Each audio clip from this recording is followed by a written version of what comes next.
तो राज्यपाल का अभिभाषण और बीजेपी का हंगामा। मुख्यमंत्री अशोक गहलोत का पलटवार, कहा कि ये चुनाव तक किसी तरह धमाल पट्टी करेंगे, इनके पास कहने को कुछ नहीं है। और क्या कुछ कहा मुख्यमंत्री अशोक गहलोत ने, आपको सुनाते हैं। अभिभाषण पढ़ते तो ये बीजेपी के हवा निकल जाती, क्योंकि इतनी बड़ी उपलब्धियां हैं सरकार की। तो गवर्नर साहब जो स्पीच पढ़ते हैं, वो स्पीच आप देखते हैं कि जो परंपरा है उसके हिसाब से वो जो भी सरकार की तरफ से उपलब्धियाँ हुई है उसको वो बताते हैं कि भाई ये सरकार की उपलब्धि रही है साल भर की। ये साहस नहीं जुटा पाए बीजेपी वाले, इनमें हिम्मत नहीं थी बैठ के सुनते उनको, इसलिए ये सब नाटक किया गया। इनको दम नहीं है।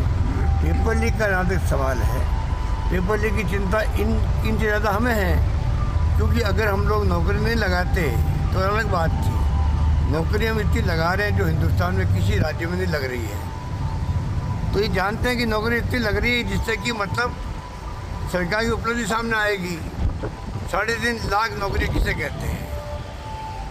ये घबरा करके डाइवर्ट कर ले ध्यान को, जानबूझ के नाटक कर रहे हैं। पेपर लीक तो इनके सब राज्यों में हो रहा है। जहाँ जहाँ सरकारें बीजेपी की है उन सब राज्यों में हो रहा है, आर्मी में हो रहा है, DRDO में हो रहा है, और तो और राजस्थान हाईकोर्ट के अंदर भी हो गया। वो अलग मामला है, उसको जितना सीरियस हमने लिया है किसी ने नहीं लिया है। हमने जेल में भेज दिया लोगों को, नौकरी से बर्खास्त कर दिया लोगों को। जो छात्रों ने बेईमानी करने की कोशिश करी उनको डिबार कर दिया आगे एग्ज़ाम देने से। सब कुछ सरकार ने किया, इनकी जैन में ये बातें सब है, इसलिए कहने कुछ है नहीं। तो आज गवर्नर साहब की स्पीच को नहीं होने दिया और नाटक किया, वो अल्लाह किया।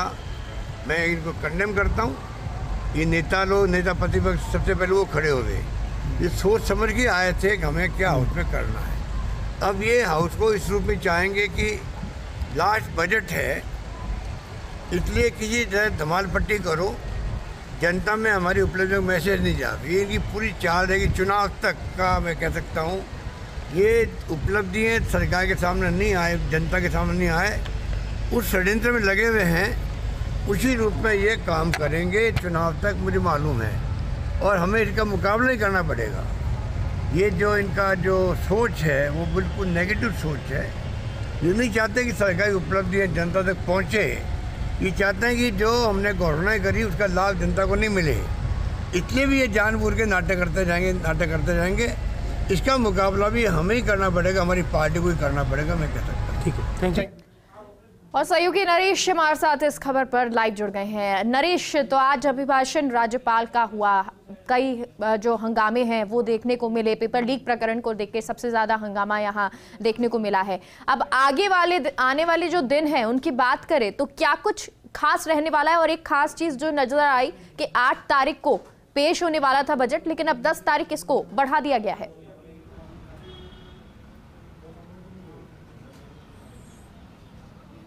देखिए, कई महत्वपूर्ण मुद्दे आज रहे हैं। खासकर जब हंगामा हुआ, राज्यपाल का अभिभाषण हुआ, तो कई मुद्दे उठे थे। पेपर लीक का भी उठा था, किसानों का मुद्दा उठा था, फसल खराबे का मुद्दा उठा था।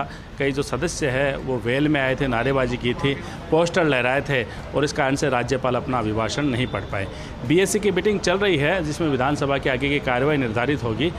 कल तो कार्रवाई होगी, लेकिन जो 25 और 26 जनवरी है उस दिन अवकाश रखा जाएगा। बाकी कार्यक्रम कुछ देर में जारी होगा, क्योंकि आगे जब छुट्टी आ रही है, कुछ बीच में ब्रेक रह रहा है, तो ऐसे में जो बजट की जो घोषणा है या जो बजट पेश होगा उसकी तारीख आगे बदल सकती है। लेकिन सबसे महत्वपूर्ण था, आज जब राज्यपाल का भाषण चल रहा था तब सदन में वेल में विधायक है वो आए थे कई मांगों को लेकर। उनमें से एक है बलवान पूनिया, जो वे भी वेल में आए थे। अमूमन जो है वो किसानों के मुद्दे उठाते रहते हैं, लेकिन आज ऐसा क्या था कि जब राज्यपाल का अभिभाषण भी नहीं होने दिया, उनसे हम बात करते हैं। बलवान जी, ऐसा क्या था कि आपने राज्यपाल का अभिभाषण नहीं होने दिया? हमारे हनुमानगढ़ ज़िले में और चूरू ज़िले में फसल बीमा क्लेम का इशू बहुत महत्वपूर्ण है। हमने बार बार आंदोलनों के ज़रिए, विधानसभा में प्रश्न के ज़रिए, विधानसभा में बात के ज़रिए मसला उठाया, और मैंने बार बार ज्ञापन दिए कि मूंग मोट 2 जारी किस्में ख़त्म हो गए थे अतिवृष्टि से, इसलिए उनका बीमा क्लेम क्रॉप कटिंग से दिया जाए। उन्होंने एक छोटी सी अधिसूचना की कमी को, जो भारत सरकार ने सैटेलाइट की कि बीमा कंपनी कोई ऐतराज़ करे तो सैटेलाइट से बीमा निर्धारण कर दिया, तो 60-40 से बीमा निर्धारण कर दिया। तो इससे हमारे मूंग मोट के जो काश्तकार थे, जो हनुमानगढ़ जिले के और चूरू जिले के, उनको करोड़ों रुपए के बीमा क्लेम का नुकसान हो गया। बीमा कंपनी ने कहा कि कोविटनेस नहीं हुआ जब क्रॉप कटिंग हुई, तो हमने थोड़े दिन पहले कोविटनेस के पेपर भी दे दिए। कोविटनेस का मतलब बीमा कंपनी के प्रतिनिधि प्लस हमारे राजस्व के पटवारी, उन्होंने मिलकर के किसानों की उपस्थिति में क्रॉप कटिंग करी। इसलिए हमारी स्पष्ट मांग है कि सैटेलाइट की बजाय क्रॉप कटिंग से बीमा दिया। ये तो मुद्दा कल भी उठ सकता था डिबेट में।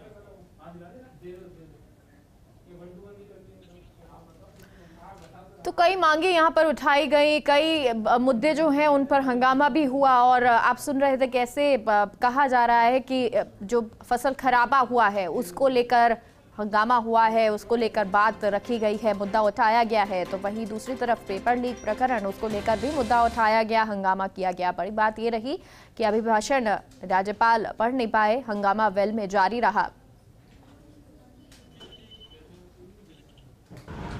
महामहिम राज्यपाल के अभिभाषण के दौरान जिस प्रकार से भारतीय जनता पार्टी के तमाम सदस्यों ने, नेता प्रतिपक्ष सहित, जो राजस्थान की जो विधानसभा की परंपराएं हैं उसको कलंकित करने का काम किया है, राष्ट्रगान का अपमान किया है, मैं समझता हूं ये काला दिन राजस्थान की विधानसभा में और लोकतंत्र में हमेशा भारतीय जनता पार्टी के नाम लिखा जाएगा। संसदीय परंपराओं की दुहाई देने वाले भारतीय जनता पार्टी के लोग ये भूल गए कि महामहिम का अभिभाषण नहीं होने देना, राष्ट्रगान का अपमान करना, संवैधानिक संस्थाओं की धज्जियां उड़ाना, पूरे देश में नफरत का, डर का माहौल पैदा करना, धर्म के आधार के ऊपर बांट करके अपनी राजनीतिक रोटियां सेकना, इस भारतीय जनता पार्टी को न देश की चिंता है, न संविधान की चिंता है, न संसदीय परंपराओं की चिंता है, न राजस्थान विधानसभा की नियम और प्रक्रिया और परंपराओं की चिंता है। इनको केवल सत्ता का लालच है। इनकी एक ही सोच है कि कैसे भी बांटो, फूट डालो, कैसे भी संस्थाओं का दुरुपयोग करो और मुद्दे बना करके लोगों को बहका करके और सत्ता में आ जाओ। राजस्थान में जो अभूतपूर्व विकास हुआ है उसके बाबत राज्यपाल महोदय जो है सारी बातें बताना चाहते थे, उस बातों को सुनना नहीं चाहते थे, इसलिए जो है ये वॉकआउट किया है।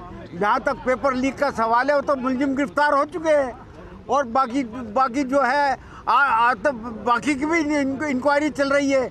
लेकिन आज तक जो दूसरी स्टेटों में जो भारतीय जनता पार्टी के राज्य है जहाँ पर पेपर लीक हुए वहाँ तो मुलजिम ही नहीं पकड़े गए, आज तक जांच ही नहीं हुई। राजस्थान ने तो तीव्र गति से काम किया है। तो जो विकास हुआ है वो विपक्ष को पच नहीं रहा, इसलिए आज जो है उन्होंने कोई ना कोई बहाना बना करके जो है वो बहिर्गमन किया है वहाँ का, सदन का। पक्ष पूरी तरीके से मुस्तैद है। अपनी योजनाओं को लेकर हम लोग कॉन्फिडेंट हैं, उन योजनाओं के क्रियान्वयन को लेकर हम कॉन्फिडेंट हैं। योजनाओं का लाभ जनता को मिल रहा है, जनता इस बात को महसूस कर रही है। अब नॉन इश्यूज़ को इश्यू बनाने की बात करें, आक्रामकता की बात करें, इधर उधर के शब्दों के जुमलों के को गढ़ें और फिर राजनीति करने की कोशिश करें। भारतीय जनता पार्टी की पुरानी आदत है, वो इस पर चल रही है और आगे भी इसी पर चलती रहेगी। लेकिन राज्य की जनता सब चीज़ों को देख रही है और माकूल जवाब भारतीय जनता पार्टी को राज्य की जनता सब उचित समय पर देगी। सरकार सिर्फ एक उपनेता के प्रति क्या सारे बीजेपी के नेताओं के खिलाफ विशेषाधिकार कानून लिया है तो भी हम चुप रहने वाले नहीं है।